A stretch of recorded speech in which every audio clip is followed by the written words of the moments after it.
In our world of ceremonies and events, For Marco Balich, the road to becoming one of the most sought after Olympics producers was not a simple one. Having started out as a law student, Balich soon realized that his true calling lay in the creative arts. After breaking into the industry as a promoter, he worked his way up from small and medium events to playing a role in the Salt Lake City Winter Olympics in 2002.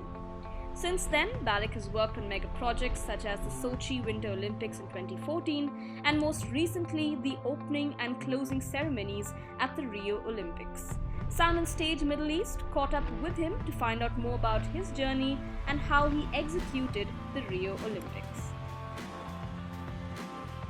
What I think is that make our world very special is that you have to be curious all the time. You cannot just say, oh, I know this and I replicate. If you replicate for 3-4 years the same thing, you kind of become less interesting. And this is an industry where interesting people emerge. And so you have to be curious, you have to be flexible, you have to put values in what you do.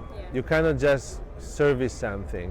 It's not about servicing and providing lights and a stage. You have to dare more. That's my job as a creator and Olympic producer, is you have to add something to that. Take us through how you integrated various cultural elements, from different parts of the world into the ceremony.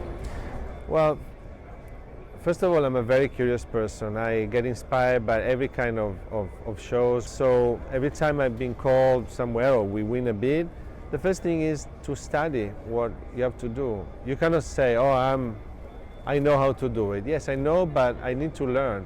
And the process of learning a new language, a new culture, reading new books, it helps maintaining that curiosity and that flexibility that is a basic requirement. If you think you know it all, then you end up doing, again, as we said before, being stale. And so, which is perfectly okay.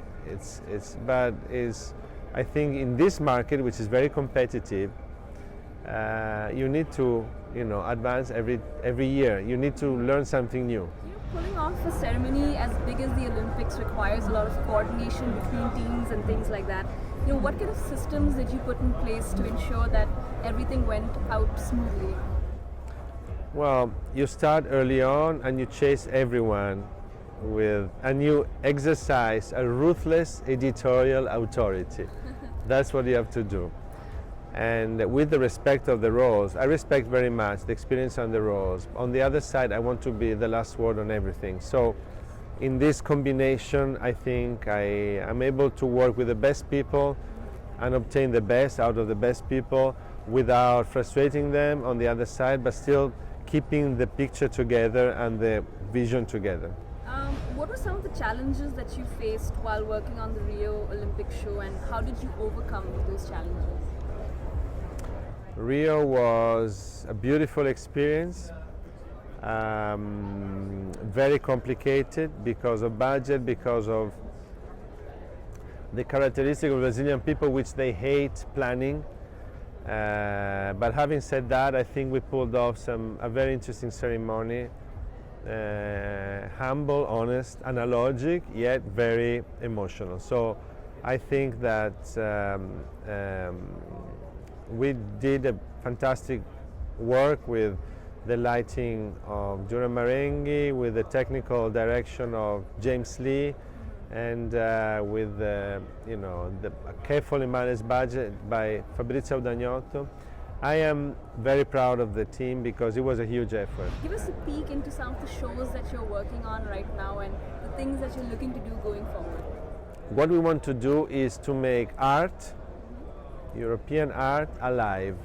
So we're working a lot in figuring out how with acrobats and technology we can create famous paintings of famous statue becoming something that can match a Burning Man statement, It's like, so I think that that's my next goal. All right, great. Thank you so much. Thank you.